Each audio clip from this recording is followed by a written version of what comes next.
Hello बच्चों, welcome to my channel learn with Himanshi. आज की क्लास में हम आगे का टॉपिक इसी chapter number 3 atoms and molecules को कवर करते हुए आज हम जाएंगे आयंस क्या होते हैं, आयंस के ऊपर जाएंगे, आयंस के बारे में जानेंगे, उसके टाइप्स जानेंगे, वैलेंसी जानेंगे और ये जानेंगे कि कैसे हम लोग अपना केमिकल फॉर्मूला लिखते हैं। ठीक है, तो हम स्टार्ट करते हैं व्हाट इज़ एन आयन से। तो हमको ये पता है आयन क्या होता है। कोई भी चार स्पीशीज जो होती है जिसको आप अभी तक जानते हो वो सारी चार स्पीशीज किस में आती है, वो सारी आयंस के अंदर आती है। जैसे कि मान लीजिए आपने एग्जांपल सुना होगा, जैसे आपने एच पॉजिटिव देखा होगा, Na पॉजिटिव देखा होगा, Ca2 पॉजिटिव देखा होगा, OH नेगेटिव देखा होगा। अब ये जितनी भी चीजें जिनके ऊपर क्या है चार्ज आया है, चाहे वो पॉजिटिव है नेगेटिव है कैसा भी चार्ज आया है, उसको आप क्या कहते हो कि वो क्या है, आयन है। अब वो जो आयन है क्या वो कौन सी चीजें हो सकती हैं, वो कुछ भी हो सकता है, वो मेटल्स भी हो सकते हैं, वो नॉन मेटल्स भी हो सकते हैं। अब मेटल्स क्या होते हैं, नॉन मेटल्स क्या होते हैं, अगर आप जानते हो तो बहुत अच्छी बात है, नहीं जानते हो तो धीरे धीरे करके आप वो भी जान लोगे। ठीक है, अब उसके बाद आता है आयंस के। अब हमने ये तो जान लिया कि इन जनरल आयंस क्या होते हैं, बट क्या आयंस को अगर कोई हमसे पूछे हम डायरेक्टली ये बोलते हैं? नहीं, आयंस में भी हमारे पास टाइप्स होते हैं। कौन कौन से? एक होता है केटायन और एक होता है एनायन। तो what is cation, what is anion? Cations जो होते हैं वो हमारे पॉजिटिवली चार्ज आयंस होते हैं, जो कि किसकी वजह से बनते हैं, लॉस ऑफ इलेक्ट्रॉन्स की वजह से। मतलब जब जब भी आप क्या करोगे, आपका एटम जब भी अपना इलेक्ट्रॉन जो अपनी आउटर मोस्ट ऑर्बिट में, जैसे ये हमारा इलेक्ट्रॉन है, ये हमारा एटम है, ये इसकी ऑर्बिट है, आउटर ऑर्बिट है, इसमें दो है, इसमें एक है। अगर इसने एक ये वाला लूज कर दिया और अपनी स्टेबल कॉन्फ़िगरेशन में आने की कोशिश की, तो आप क्या बोलोगे, इसने क्या करा है, अपना इलेक्ट्रॉन लूज किया है, तो इसके पास चार्ज क्या हो जाएगा, +1 का। तो जब केटायन कैसे बनते हैं, जब भी एटम्स क्या करते हैं, अपने इलेक्ट्रॉन्स को लूज करते हैं, तो आप क्या बोलते हो, केटायन बनता है। वहीं एनायंस जो होते हैं ये नेगेटिवली चार्ज आयंस होते हैं, और ये क्या करते हैं, एक मान लीजिए आपके पास एक एटम है जिसने क्या करा है, उसकी इनर ऑर्बिट के पास दो थे और ऐसे बाहर वाले के पास 1 2 3 4 5 6 7 7 थे, और इसने क्या करा, एक बाहर से ले लिया है ना, तो इसके पास क्या हो जाएगा, -1।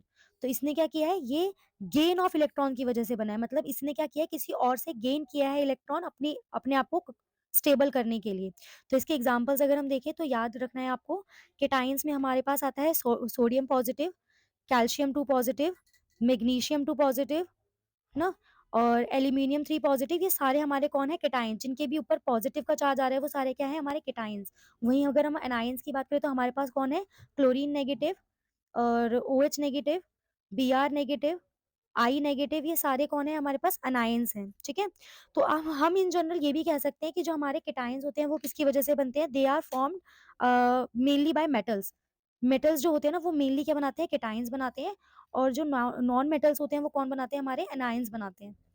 जैसे कि जैसे कि मान लीजिए, मैं आपको दिखाती हूँ, this is our periodic table as we know. हम ये देख सकते हैं कि जो ग्रुप 1 2, जो ये ग्रुप हमारे 1 2 से लेकर, मतलब 1 और 2 में सारे क्या आ रहे हैं, ये हमारे ऑलमोस्ट ये सारे क्या होते हैं, हमारे मेटल्स होते हैं। ये सारे कौन होते हैं, मेटल्स होते हैं। और इधर की तरफ जो हमारे पास आते हैं, दे आर नॉन मेटल्स। ठीक है, they are non metals, like इनको भी मिला लो, नॉन मेटल्स होते हैं ये सारे, है ना। और इनमें ये अलग से हमारे ये हेलोजन्स आ जाते हैं, और इधर से हमारे कौन आ जाते हैं, ये हमारी नोबल गैसेस आ जाती हैं इस वाली साइड पे। बट अभी अगर हम बात करें हमने जो भी वैलेंसी के उस पे पढ़ा, हमने क्या देखा कि केटायंस किसकी वजह से बन रहे थे, मेनली मेटल्स की वजह से। और देखिए वही वाले लोग वही हैं इसमें, जैसे इसमें था कि इसमें सोडियम, मैग्नीशियम, पोटेशियम, कैल्शियम, ये सब मिलके क्या बनाते हैं, हमारे पास हमारे केटायंस बनाते हैं। और यही क्या होते हैं हमारे इधर हमारे जो नॉन मेटल्स हैं वो सारे क्या बनाते हैं हमारे पास, हमारे बनाते हैं एनायंस। ठीक है, क्योंकि नेगेटिव चार्ज कैरी करते हैं, ये क्या करते हैं, इलेक्ट्रॉन्स को गेन करते हैं एनायंस। और जो केटायंस होते हैं ये क्या करते हैं, अपनी तरफ से लूज करते हैं इलेक्ट्रॉन्स को। ठीक है, ये थोड़ा सा थोड़ी सी एडवांस स्टडी है, एडवांस भी नहीं कहूँगी, मतलब इसमें थोड़ा ज़्यादा पढ़ना पड़ता है। इसके लिए हम किसी नेक्स्ट क्लास में किसी अलग क्लास में अलग से देखेंगे इसके बारे में। फिलहाल के लिए अभी हम जाते हैं वैलेंसी के ऊपर, व्हाट इज वैलेंसी। ठीक है, तो अब हम जाते हैं वैलेंसी के ऊपर।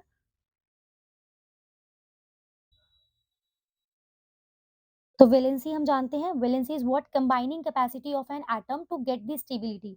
मतलब अगर आपके एटम को स्टेबल होना है उसके लिए वो क्या करता है, अपने आप को कंबाइन करता है ना। उसकी कैपेसिटी कितनी है, कि वो कितना किस लेवल तक कंबाइन कर पा रहा है, उसकी कंबाइनिंग कैपेसिटी क्या है, उससे क्या पता लगती है, आपकी स्टेबिलिटी पता लगती है। ठीक है जी, मान लीजिए आपके जो जो आपके मेटल्स होते हैं वो क्या होते हैं, शो करते हैं आपको पॉजिटिव वैलेंसी, अभी जो मैंने आपको दिखाया, और जो नॉन मेटल्स होते हैं वो क्या शो करते हैं आपको नेगेटिव वैलेंसी। ठीक है, तो combining capacity of an atom to get the stability is called its valency. अब वैलेंसी क्या हो सकती है, वैलेंसी वही बात है जैसे भी आपने कैटायन एनायंस बनाए ना, तो अब आपने देखा ना जैसे सोडियम +1, तो +1 मतलब इसके ऊपर प्लस है, ये क्या है, इसकी कंबाइनिंग कैपेसिटी है। मतलब ये क्या करेगा, अभी मैंने बोला ये किसकी वजह से बनता है, formed by the loss of electron, मतलब सोडियम क्या करेगा, एक इलेक्ट्रॉन को लूज करेगा। ऐसी एनायन अभी हमने देखा chlorine, that is Cl negative, ये क्या कर रहा है, एक इलेक्ट्रॉन को गेन कर रहा है। तो अब ये कितना लूज कर रहे हैं, कितना गेन कर रहे हैं, या किस लेवल पे कंबाइन कर रहे हैं, कितना लूज करने के बाद, कितना गेन करने के बाद, वो क्या है उनकी वैलेंसी होती है, ताकि वो स्टेबिलिटी अटेन कर सके। तो अब बताइए, हम जो हम इसी इसी पे हमने देखा मेटल्स क्या करते हैं, हमारे पास पॉजिटिव वैलेंसी शो करते हैं, नेगेटिव नॉन मेटल्स क्या करते हैं, हमारे पास नेगेटिव वैलेंसी शो करते हैं। इसके साथ ही हम लोग आगे बढ़ते हैं, that is for learn chemical formulas. अब देखिए, राइटिंग केमिकल फॉर्मूलाज के लिए हमें क्या करना है, अब हमारे पास एक बहुत ही इंपॉर्टेंट और एक बहुत ही अच्छा टॉपिक आता है एनसीईआरटी का, दैट इज केमिकल फॉर्मूला हम लोग कैसे लिखते हैं। उसके लिए ना बच्चों, आपको एक बहुत ही इंपॉर्टेंट चीज जो आपको देखनी है, दैट इज कि आपको ये लर्न होना जरूरी है, टेबल 3.6। इसको आपको एग्जैक्ट लर्न करना है। मैं नहीं कहती एक बार पढ़ने पे लर्न होता है, बट 2 बार, 3 बार, 4 बार, किसी को 10 बार पढ़ने पे भी अगर लर्न होता है, लिख लिख कर याद होता है, तो ऐसे ही आपको याद करना पड़ेगा। क्योंकि अभी इस मोमेंट ऑफ टाइम पे आपके जिस स्टैंडर्ड में आप हो, आप इसे सिर्फ लर्न कर सकते हो। समझने के लिए आपको थोड़ा सा कंसेप्ट को समझना पड़ेगा, तो वो थोड़ा शायद मुश्किल हो जाए, बट अभी के लिए आप क्या कर सकते हो, इनको लर्न कर सकते हो। अब इनको लर्न करने के बाद आप कैसे फॉर्मूला बनाते हो, वो चीज़ देखनी है। देखिए, जैसे मान लीजिए आपके पास लिखा है कैल्शियम ऑक्साइड, ठीक है, कैल्शियम ऑक्साइड, तो calcium is Ca, oxide is O।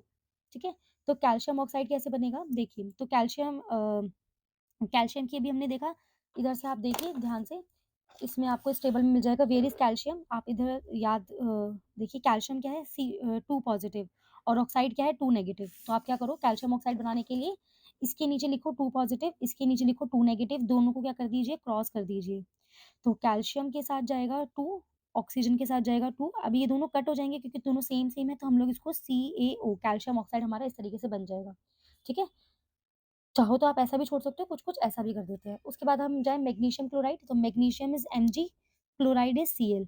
Magnesium का क्या होता है, दैट इज़ देखिए, मैग्नीशियम आपको मैं इधर दिखाऊँ, तो मैग्नीशियम क्या होता है, 2 पॉजिटिव, क्लोरीन क्या होता है आपका 1, लाइक -1। तो इन दोनों के नीचे लिखिए, मैग्नीशियम के नीचे लिखिए 2 पॉजिटिव, इसके नीचे लिखिए -1, और इसको क्या कर देना, क्रॉस कर देना है। तो आप क्या बोलोगे, Mg, और Cl के साथ कौन चला जाएगा, 2। तो ऐसे आपका एक फ़ॉर्मूला बन गया MgCl2, इधर से आपका CaO बन गया, ठीक है। फिर आता है आपके पास सोडियम नाइट्रेट। सोडियम नाइट्रेट के लिए फिर से वही बात, sodium that is Na, nitrate is NO3। अच्छा, नहीं भी याद है, हमें याद तो चलो मुझे याद है, किस-किस को नहीं याद है वो देखते हैं हम लोग। तो देखिए, यहाँ पे हमारे पास सोडियम क्या है, Na पॉजिटिव, और नाइट्रेट क्या है हमारे पास, NO3 नेगेटिव, ठीक है। तो अब हम इसको देखते हैं, तो ये +1 और ये हो जाएगा -1, तो इन दोनों को आप क्रॉस करिए, तो ये हो जाएगा NaNO3। फिर आएगा ammonium sulphate, ammonium is an, हमने चलो हमें नहीं आता, देखिए अमोनियम इज NH4 पॉजिटिव, तो इसको लिखो NH4। अच्छा, NH4, सल्फेट को क्या लिखोगे आप, sulphate is where SO4, that is SO4। इसके साथ है 2 नेगेटिव, इसके साथ है +1, इसको क्रॉस कर दीजिए। अब आपका आंसर आ जाएगा NH4, ठीक है, और NH4 होल ट्वाइस SO4। तो ये आपका कौन बन गया, अमोनियम सल्फेट, ठीक है। हम्म इस तरीके से हमने क्या सीखा आज, कि हमको केमिकल फॉर्मूला कैसे लिखते हैं। इसके अलावा जो आपको चीज़ जाननी है, वो है हमारे इस चैप्टर के, देखो ये इंपॉर्टेंट टॉपिक्स थे जो हमने कवर किए हैं। इसी एक्सरसाइज, मतलब जहाँ पे आपके केमिकल फॉर्मूलाज लिखे हुए हैं ना, ये सारी इसी के साथ आपको ब्लू क्वेश्चन में बहुत सारे एग्जाम्पल्स दिए हैं। इवन केमिकल फॉर्मूला लिखने के लिए भी बहुत सारे एग्जाम्पल्स दिए हैं, आप उनको प्रैक्टिस कर सकते हो। और इसके अलावा जो आपके अब इंपॉर्टेंट टॉपिक जो 1-2 बचते हैं, उसको मैं नेक्स्ट क्लास में कवर करके आपका चैप्टर नंबर 3 कवर अप कर दूंगी, ठीक है। तो मिलते हैं नेक्स्ट क्लास में। सी यू देन, बाय बाय।